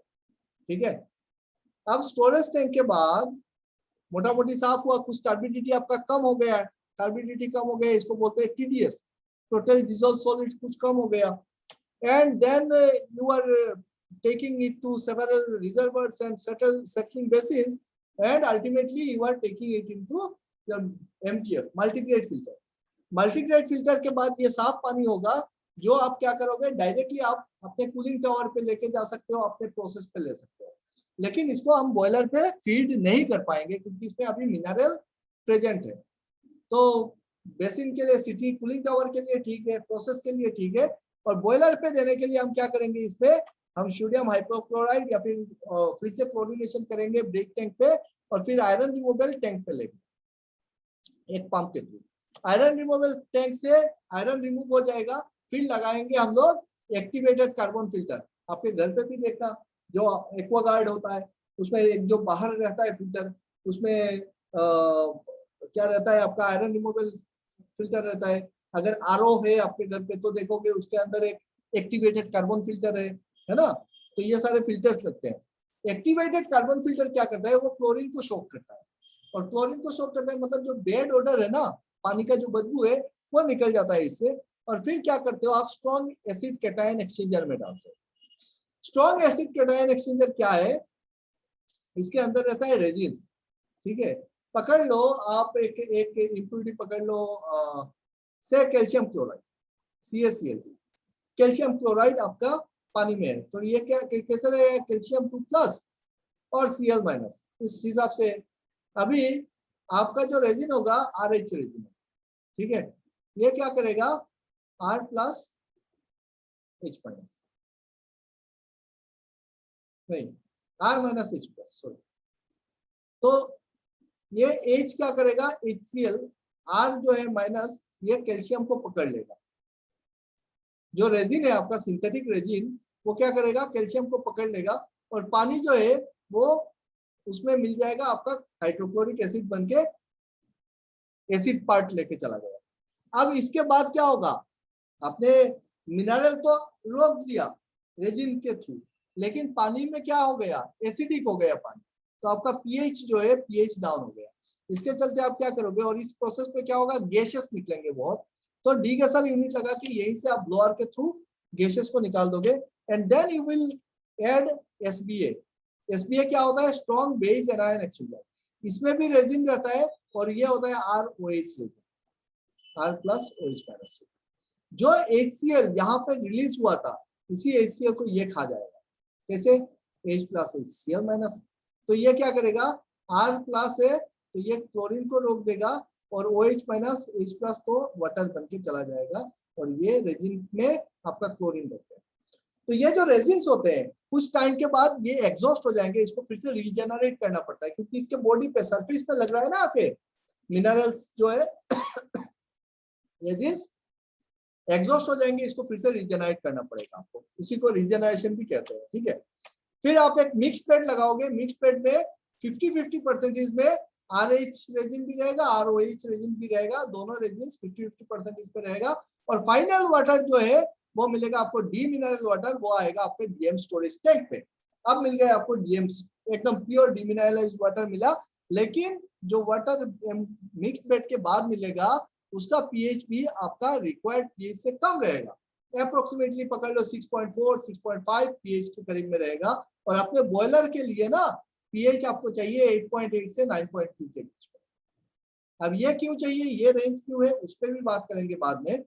हमको चाहिए 8.8 9.2, तो हमको पीएच बूस्ट करना पड़ेगा। और पीएच बूस्ट करने के लिए हम क्या डोज करेंगे, यहाँ पे हम डोज करेंगे मॉर्फोलिन, एक एमाइन डोज करेंगे। मॉर्फोलिन एक एमाइन आता है, और एमाइन को डोज करने से आपका पीएच बूस्ट होता है और डीएम स्टोरेज टैंक पे आप स्टोर कर सकते हो demineralised water for your boiler use. कितने लोगों को समझ में आया मैं जो चिल्लाया अभी तक? Sir strong acid cation exchanger का काम प्लीज एक बार बताइए। हाँ, स्ट्रॉन्ग एसिड कैटायन एक्सचेंजर जो होता है वो होता है आरएच रेजिन, ठीक है, सिंथेटिक रेजिन होता है। सो ये क्या करेगा, आपका जो भी आपका मिनरल है, पकड़ लो CaCl2, तो Ca क्या होगा 2+ और Cl- मिनरल आ रहा है आपका, ये क्या करेगा, इसका रहेगा आपका H+R-, ये रेजिन। अब ये R- है, ये कैल्शियम को क्या करेगा, पकड़ लेगा ना अपने सरफेस पे। रेजिन मतलब क्या, छोटा छोटा सिंथेटिक पत्थर है, ठीक है। Yes sir. तो वो पत्थर पे के सरफेस पे ये जमा हो जाएगा, कैल्शियम आके लग गया, मैग्नीशियम है तो मैग्नीशियम लग गया, आपका जितना सारा मिनरल्स है वो इसके बॉडी पे लग जाएगा। तो पानी जो है, पानी अपने साथ क्या लेके जा रहा है, पानी अपने साथ लेके जा रहा है क्लोरीन, या फिर पकड़ लो इसमें अगर SO4 है तो SO4 को लेके जा रहा है, तो ये HCl चला गया। इसका मतलब जो पानी था उसका क्या होगा, पीएच डाउन हो जाएगा ना, एसिड चला गया पानी में। अब हमको क्या है, पीएच को बूस्ट करना है, ठीक है। तो पीएच बूस्ट करने के लिए हम क्या लगाएंगे, स्ट्रॉन्ग बेस, हाँ SBA लगाएंगे, स्ट्रॉन्ग बेस एनायन एक्सचेंजर लगाएंगे, जो होगा ROH रेजिन। तो ये होगा R+OH- रेजिन प्लस HCl। अब क्या होगा, OH और H लग जाएगा, और जो रेजिन है, जो पत्थर है आपका सिंथेटिक, वो आपका क्लोरीन पार्ट को रोक देगा। तो आपको मिल गया फिर से पानी, H2O मिल गया। तो इससे क्या हो रहा है, आप तो एक पार्ट में SSC में आपने कैल्शियम को रोक दिया, और SBA में आपने क्लोरीन को रोक दिया। अब आपका पानी फिर से नॉर्मल डीमिनरलाइज्ड वाटर आपको मिल रहा है ना। अब कुछ टाइम के बाद जब आप जैसे पानी को बनाते रहोगे, तो ये तो कैल्शियम डिपेंड करेगा कितना कंसंट्रेशन है आपका इम्प्यूरिटी का। तो एक टाइम के बाद जो रेजिन है, रेजिन तो पत्थर है, उसके सरफेस पे आके ये कैल्शियम लग रहा है, मैग्नीशियम लग रहा है, एल्यूमिनियम लग रहा है, तो लगते लगते ये तो एग्जॉस्ट हो जाएगा ना, ये फिर इसका कैपेसिटी खत्म हो जाएगा और पकड़ने को। तो आपके पानी में मिनरल्स जाने लगेंगे, कंडक्टिविटी बढ़ जाएगा पानी का। तो आप क्या करोगे, इसको फिर रीजनरेट करोगे। क्या करना पड़ेगा, रीजनरेट करना पड़ेगा आपको। अब रीजनरेशन का मतलब क्या है, कि आप जो प्रोसेस है उसको रोक दोगे और बैकवॉश करोगे। किस चीज से, इसको अगर रीजनरेट करना है, पकड़ लो RH को रीजनरेट करना है, ठीक है, SSC को रीजनरेट करना है मुझको, तो इसमें क्या लग गया है, ये पकड़ लो, ये कैल्शियम लगा है। अब हम क्या करेंगे, इसमें 10% HCl, डाइल्यूट HCl बना के इस पे इसको वॉश कर देंगे। जब हम फिर से इसको वॉश करेंगे एसिड से, तो RCA प्लस HCl, इससे जब आप वॉश कर दोगे तो ये क्या करेगा, फिर से ये बन जाएगा RH प्लस CaCl2। और ये जो CaCl2 बना है, इसको आप क्या कर रहे हो, बैकवॉश करके ड्रेन करके पानी से निकाल दे रहे हो। ये आपके प्रोसेस पे नहीं जा रहा है ना। जब ये फिर से रीजन है, इसको फिर से धो दिए, साफ हो गया, साफ होके ये फिर से RH बन गया, R-H+ बन गया। अब फिर से आप क्या कर रहे हो, बैक रीजनरेशन प्रोसेस को बंद कर रहे हो, और फिर से इसको लाइन पे ले रहे हो, और आप फिर से पानी बनाना शुरू कर रहे हो। समझ गए? Yes sir. फिर सिमिलरली आपका SBA का जो रेजिन है, ये भी आपका एग्जॉस्ट हो जाएगा एक टाइम पे। ये जब एग्जॉस्ट हो जाएगा तो इसको भी रीजनरेट करना पड़ेगा। इसको रीजनरेट किससे करोगे, 10% NaOH सोल्यूशन से, सोडियम हाइड्रोक्साइड सोल्यूशन 10%। तो इससे करने से क्या होगा, ये जब ये जो एग्जॉस्ट हुआ, इसमें क्या बन गया, ये बन गया था RCl, तो RCl था, NaOH डाल दो इसमें, तो ये दोनों ऐड होगा, तो फिर से क्या होगा, ROH बन जाएगा और NaCl बन के ये ड्रेन वाटर के साथ निकल जाएगा, फिर से मेरा फ्रेश ROH रेजिन मिल गया। यस यस अब फिर से मैं प्रोसेस शुरू कर सकता हूँ। ठीक है, यस सर। तो रीजनरेशन प्रोसेस समझे हमने, पूरा का पूरा एक वाटर ट्रीटमेंट प्लांट का ओवरव्यू ले लिया आज, है ना। पानी के इम्प्योरिटीज देखा और उसका इफेक्ट देखा कि क्या कर सकता है बॉयलर पे, समझ रहे हो?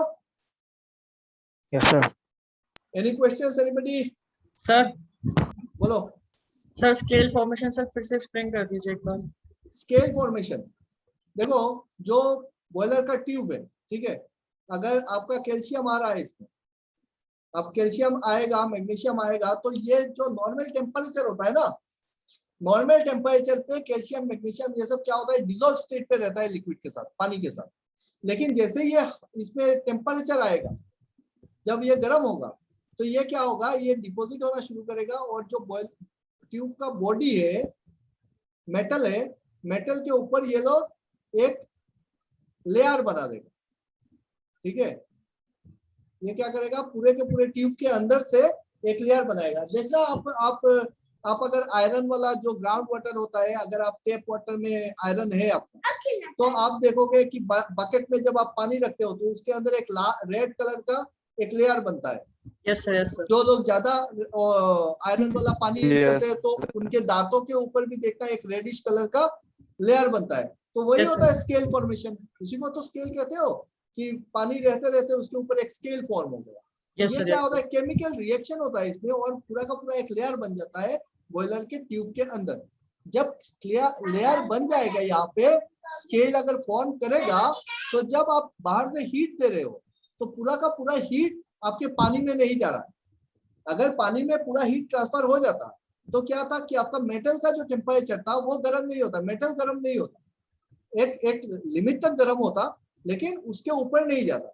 बट जैसे ही आपका टेम्परेचर रेस्ट्रिक्ट हो रहा है ड्यू टू स्केल फॉर्मेशन, तो जो मेटल का जो सरफेस है, वो मेटल एरिया क्या हो रहा है, ट्यूब का मेटल गर्म हो रहा है, वो फिर धीरे धीरे लाल होता जाएगा, हीट ज्यादा होता जाएगा इसमें, और फिर ये पंक्चर हो जाएगा, क्रैक करेगा, है ना।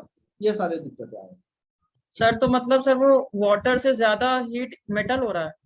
हाँ, तब क्या हो रहा है कि पानी में कम टेम्परेचर जा रहा है। पकड़ लो आपका जो फर्नेस का टेम्परेचर है, पकड़ लो, मैं एक एग्जांपल लेता हूँ कि मेरा 450 डिग्री का टेम्परेचर रहता है approximately, this is not any real values, ठीक है। और जो मेरा पानी है वहां पे 200 डिग्री टेम्परेचर फ्लो करता है, तो मेटल का, या फिर पकड़ लो ये 350 डिग्री में दे देता हूँ, तो 350 डिग्री अगर पानी में चला जाता है तो 100 डिग्री तक मेरा मेटल पे रहेगा टेम्परेचर, ठीक है। Yes sir, yes.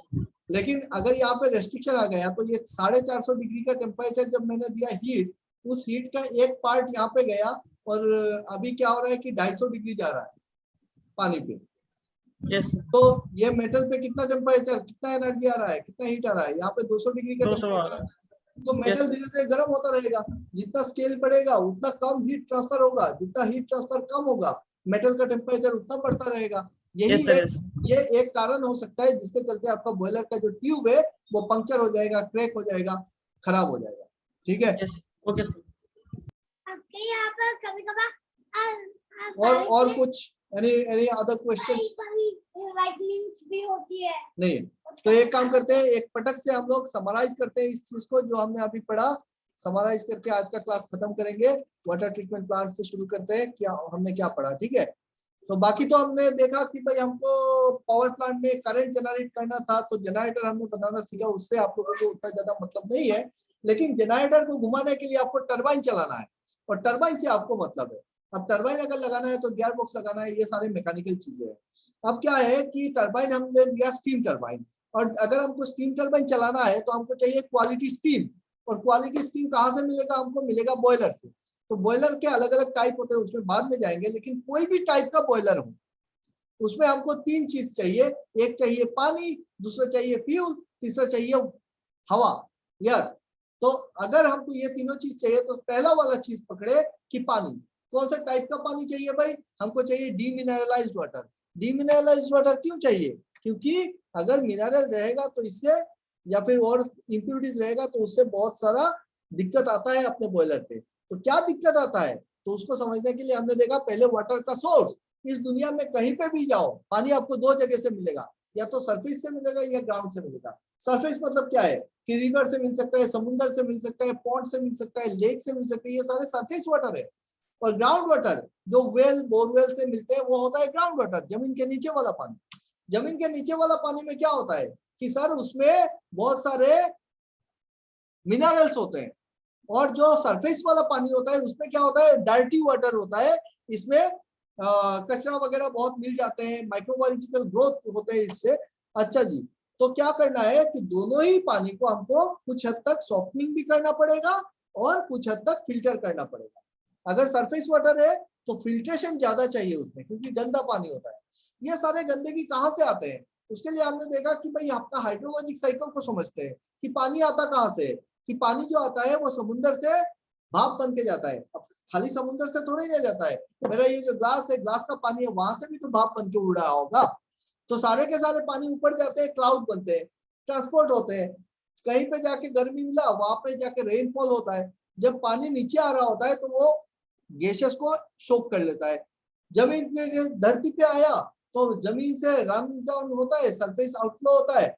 तो वहां से वो बहुत सारी चीजों को अपने साथ लेके जाता है। जमीन से मिट्टी को लेके जाता है, बालू को लेके जाता है, टर्बिडिटी सेडिमेंट्स ऐड हो जाते हैं। और जमीन के नीचे जो रन ऑफ होता है, सरफेस रन ऑफ बोल रहे हैं, जब जा रहा है तो वो रॉक से होते हुए जा रहा है, तो वो अपने साथ मिनरल्स को ऐड कर रहा है। तो मिनरल देखे ग्राउंड वाटर में, इसीलिए ग्राउंड वाटर में मिनरल्स ज्यादा होते हैं, सरफेस वाटर में गंदगी ज्यादा होती है। अब क्या है हाइड्रोलॉजिक साइकिल समझ लिए। तो हमने एक ओवरव्यू लिया कि भाई पानी कहाँ कहाँ पे कितना परसेंट है, उसका एक ओवरव्यू लिया कि ग्राउंड वाटर आपका 1.5-1.6% का है, और फ्रेश वाटर हमको बहुत कम मिलते हैं। तो पानी बचाओ आंदोलन सही है भाई, पानी को बचाना चाहिए। फिर हमने देखा कि इम्प्यूरिटीज होता है और उसका कुछ इफेक्ट होता है अपने बॉयलर पे। तो बॉयलर पे क्या क्या इम्प्यूरिटीज हो सकते हैं, 4 टाइप से हम डिवाइड करेंगे। एक विजिबल इम्प्यूरिटीज जिसको बोलेंगे टोटल सस्पेंडेड सॉलिड्स। दूसरा dissolve gases, total dissolve gases. तीसरा minerals and salts, total dissolve solids बोलेंगे, टीडीएस जिसको बोलते हो, टोटल डिसॉल्व सॉलिड। चौथा हार्डनेस, या हार्डनेस और मिनरल्स एक ही बात है, सिर्फ हार्डनेस में क्या है कैल्शियम और मैग्नीशियम, सिर्फ कैल्शियम और मैग्नीशियम के सॉल्ट्स को ही हम हार्डनेस बोलते हैं। अब ये इम्प्यूरिटी को टाइप को डिफाइन करने के बाद हम टाइप के अंदर क्या है इम्प्यूरिटी उसको समझने की कोशिश कर रहे हैं कि विजिबल इम्प्यूरिटी जो है उसमें आपका माइक्रोबायोलॉजिकल ग्रोथ होता है, माइक्रो ऑर्गेनिजम्स होता है, ऑर्गेनिक मैटर होता है, और जो आपका टर्बिडिटी सेडिमेंट्स होता है वो विजिबल इम्प्यूरिटी के कैटेगरी में आ रहा है, क्योंकि वो आंखों से दिखता है। टर्बिडिटी क्या है, वो सारे पार्टिकल्स जो सेटल डाउन नहीं होते हैं बाय ग्रेविटी। सेडिमेंट्स क्या है, वो सारे पार्टिकल्स जो सेटल डाउन हो जाते हैं बाय ग्रेविटी। अच्छा, तो टर्बिडिटी सेडिमेंट्स को सेटल डाउन कराने के लिए आप क्या कर सकते हो, आप लाइम एलार्म डोज कर सकते हो, आप फिल्टर यूज कर सकते हो। दूसरा इंप्योरिटी था हमारा गैसेस। गैसेस में क्या है भाई, oxygen, carbon dioxide, nitrogen, methane, H2S, ये सारे गैसेस आते हैं। कहां से आते हैं, एटमॉस्फेयर से आते हैं, और H2S वगैरह आपके जमीन के नीचे से आते हैं। अच्छा जी, तो अगर ऐसा है तो इनको हटाने के लिए हम क्या करेंगे, हम डीगैसर यूनिट या डीएरेटर लगाएंगे। और मिनरल सॉल्ट्स को क्या करोगे, मिनरल्स तो बहुत सारे मिनरल्स होंगे भाई, तो आयरन होगा, मैंगनीज होगा, एल्यूमिनियम होगा, फ्लोराइड होगा, आर्सेनिक होगा, सिलिका होगा, बहुत सारे ये मिनरल्स रहेंगे। और उन मिनरल्स में से स्पेशल कैटेगरी है कैल्शियम और मैग्नीशियम, जिसको हम बोलते हैं हार्डनेस। और हार्डनेस दो टाइप के हार्डनेस है, एक को बोलते हैं टेम्पररी, दूसरे को बोलते हैं परमानेंट। तो परमानेंट हार्डनेस जो है वो क्या होता है, हीट से टूटता नहीं है, टेम्पररी हार्डनेस टूट जाता है। अब देखो कि इससे इफेक्ट क्या आता है, इफेक्ट होता है विजिबल से चोकिंग, क्लोगिंग, डिपोजिशन, डिसॉल्व गैसेस से कोरोशन, मिनरल से कोरोशन भी होता है, कैरी ओवर भी होता है, स्केल फॉर्मेशन होता है, हार्डनेस से स्केल फॉर्मेशन होता है। इनको बचाएंगे कैसे, ये सारी चीजों को हटाएंगे कैसे पानी से, उसके लिए रेमेडी क्या है भाई, कि अगर माइक्रोबायोलॉजिकल ग्रोथ है उसके लिए आप क्लोरिनेशन कर दो, पॉलीडोजिंग कर दो। केमिकल डोज करने से वो जो माइक्रोबायोलॉजिकल ग्रोथ है वो मर जाएगा, ब्लीचिंग पाउडर से मर जाएगा। एलार्म लाइन डोज करो ताकि पीएच थोड़ा सा बूस्ट रहे और जो टर्बिडिटी है वो कोआगुलेशन फ्लोकुलेशन प्रोसेस से नीचे बैठ जाए, पानी साफ हो जाए। कुछ फिल्टर यूज करो, क्लैरिफाइड टैंक यूज करो, मल्टीग्रेड फिल्टर यूज करो, तो आपका पानी साफ हो जाएगा। तो coagulation flocculation process and sedimentation and filtration, इससे पानी साफ हो जाएगा। दूसरा है गैसेस, उसके लिए डीगैसर यूज करो, डीएरेटर यूज करो। तीसरा है आपका मिनरल सॉल्ट्स, उसके लिए आप आयरन के लिए आईआरएफ यूज करो, आयरन रिमूवल फिल्टर, और आयन एक्सचेंज प्रोसेस से या फिर आरओ प्लांट लगा के पानी को साफ कर लो। आयन एक्सचेंज प्रोसेस का मतलब क्या होता है कि आप कुछ केमिकल ले रहे हो, कुछ रेजिन्स ले रहे हो, और रेजिन्स के थ्रू आप उससे मिनरल्स को हटा रहे हो, एसबीए एसएससी। आरओ प्लांट क्या है, जिसमें मेम्ब्रेन होता है और मेम्ब्रेन के थ्रू आप ऑस्मोसिस प्रोसेस जो है उसका रिवर्स है कि प्रेशराइज करके आप इंप्योरिटीज को हटा दे रहे हो।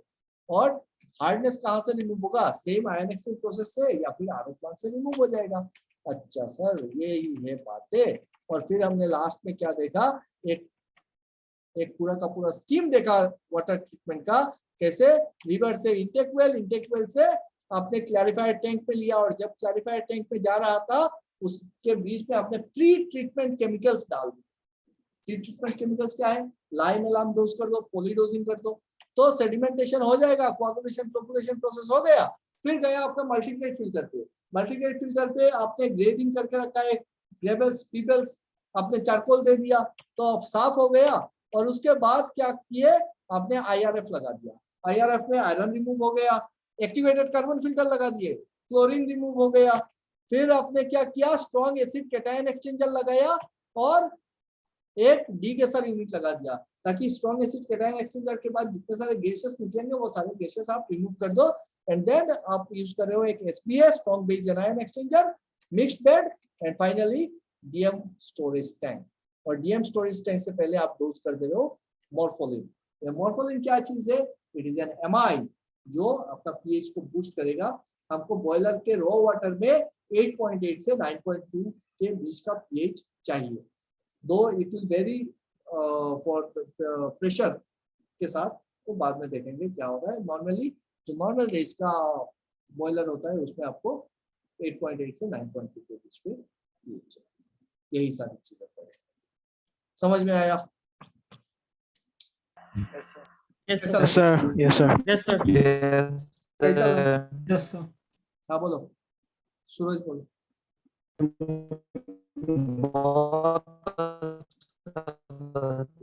यार आपका आवाज सही से नहीं आ रहा है, नेटवर्क प्रॉब्लम। सब समझ में आया सर। समझ में आ गया? बढ़िया से समझ में आया कि नहीं आया ये बताओ। तो इसी चीज को एक बार और देख लेना, रिकॉर्डेड वीडियो मिल जाएगा, देखना ये सारी चीजें आपका काम क्या है। आप चाहे एग्जाम पे जाओ, आप चाहे इंटरव्यू पे जाओ, आप चाहे इंडस्ट्री पे काम करो, है ना, काम करने जाओगे तब भी यही सारी चीजें आपको देखने को मिलेगा। कोई भी इंडस्ट्री पे जाओ, वाटर ट्रीटमेंट प्लांट, पानी चाहिए तो वाटर ट्रीटमेंट प्लांट चाहिए। और मैकेनिकल से हो, इंडस्ट्री में काम करना है तो बॉयलर तो आपको जानना ही जानना है, बॉयलर चाहिए ही चाहिए ऑलमोस्ट हर एक इंडस्ट्री में, है ना। सो ये सारी चीजों को बहुत ध्यान से पढ़ो। मैंने एक आइडिया दिया है, आप लोग इसके अंदर आपका जो थियोरिटिकल चीजें है उसके ऊपर और पढ़ो। आप देखोगे जो मैंने अभी बताया आप लोगों को, जो आयन एक्सचेंज प्रोसेस, उसमें और बहुत सारे अलग अलग कैटेगरी के आयन एक्सचेंज होते हैं। Lime align, cold lime dose होते हैं, हॉट लाइम डोज होते हैं। आप अभी पढ़ोगे तो समझ में आएगा चीज की क्या पढ़ रहे हो। ठीक है, चलो आज के लिए खत्म करें यहाँ पे। चलो Okay, bye sir. Bye Okay, sir. Bye bye. Good night. Bye bye. और अगर अच्छा लगा है, देखो एक चीज मैं बता रहा हूँ, गुड नाइट। एक चीज सुन लो, काइंडली अपना एक्सपीरियंस ग्रुप पे शेयर करो, लोगों को बताओ कि अगर आपको सीखने को सही में मैं जो मेहनत करता हूँ अगर उससे बेनिफिट मिलता है, कि मैं 100% गारंटी दे सकता हूँ कि आपको उतना सारा चीज इतने अच्छे से कोई नहीं सिखाएगा इस पूरे इंडिया में, गारंटेड है। कहीं पे जाओ आपको बता देगा, सिखाएगा नहीं। बताना सिखाना अलग अलग चीज है, उसको सिस्टमेटिक ढंग से जो सिखाना होता है, दिमाग खुले, उसके लिए बहुत मेहनत करना पड़ता है, और वो मेहनत हम करते हैं। तो लेकिन जब लोग होते हैं ना, 8-10 लोग होते हैं, तो मोरल डाउन होता है कि इतना कम लड़का लेके मजा नहीं आता है ना। तो ग्रुप पे शेयर करो, अपना एक्सपीरियंस शेयर करो, लोगों को, अपने दोस्तों को बताओ कि भाई प्रोग्राम ज्वाइन करो और तो मजा आएगा क्लास करने में, है ना? बहुत सारी चीजें सीखने को मिलेगा। Good night everybody, bye bye. Good night, sir. Thank you very much, Good night, sir. Bye bye.